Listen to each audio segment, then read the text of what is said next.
Good morning বন্ধুরা, দেখি এখন মা কি করছে।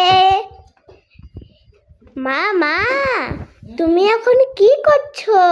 আমি রেডি হলাম। ভিডিও বানাচ্ছো? হ্যাঁ। গুড মর্নিং বন্ধুরা, কেমন আছো সবাই? দেখো আমরা সকাল সকাল রেডি হয়ে গেছি, ছেলেও রেডি হয়ে গেছে। এখন আমরা স্কুলের জন্য বের হবো। চলো তোমরা দেখতে থাকো ব্লগ ভিডিওটা। দেখো এই যে আমার ছেলে রেডি হয়ে গেছে। গুড মর্নিং বলো। Good morning. আমরা এখন স্কুলের জন্য বের হবো, চলো দেখতে থাকো ভিডিওটা। টোটো পেয়ে গেছি, রাস্তায় অনেকক্ষণ দাঁড়িয়েছিলাম, তারপরে টোটো পেয়ে গেছি। টোটোতে চলে যাচ্ছি ছেলেকে নিয়ে।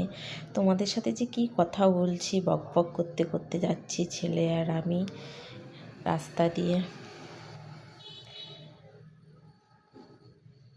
ছেলে হাসছে, কি যে বলছি ভুলে গেছি।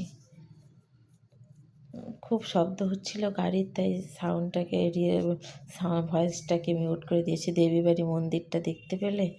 দেবীবাড়ি মন্দিরটা, এটা দেবীবাড়ি মন্দির ছিল। সকাল সকাল দর্শন হয়ে গেল, প্রত্যেক দিনই হয়। তারপর ছেলেকে দিয়ে এসে এখন ঘরে ঝাড়ু দিচ্ছি। ঘর ঝাড়ু দিয়ে তারপর রান্না করব। মানে বেড টেড বিছানা টিছানা সব গোছানো কমপ্লিট করে রেখে গেছিলাম।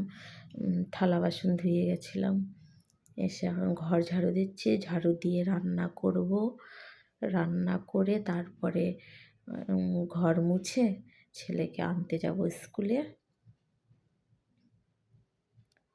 একের পর এক কাজ করতেই যেতে লাগে।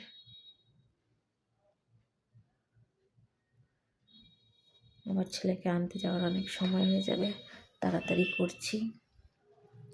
রান্না ভিডিওটা তোমাদের সাথে শেয়ার করলাম না, ভিডিওটা এমনি বড় হয়ে যাবে। এমনি তোমরা কেউ পছন্দ করো না আমাকে হয়তো, প্লিজ সবাই একটু সাপোর্ট করো আমাকে, ভিডিওগুলো দেখো। আমি একটু চ্যানেলটা মনিটাইজ করতে পারি, তো ওয়াচ টাইমের জন্য মনিটাইজ করতে পারছি না। চলো ঘর ঝাড়ু দেওয়া হয়ে গেছে। স্কুলে যাওয়ার আগে মাছটা ভিজিয়ে রেখে গেছিলাম,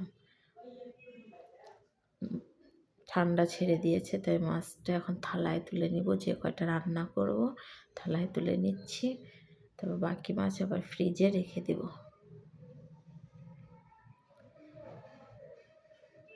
মাছের ঝোল করব আলু ফুলকপি দিয়ে, এটা রুই মাছ।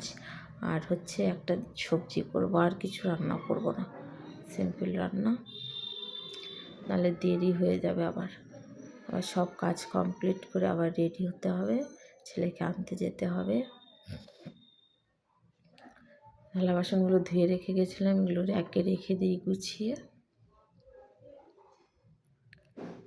চলো আর তোমাদের সাথে ভিডিওটা কন্টিনিউ করবো না, আমার নেক্সট ভিডিওতে তোমাদের সাথে কথা হবে। চলো সবাই ভালো থেকো, সুস্থ থেকো, আমাকে সাপোর্ট করো। Tata, bye bye.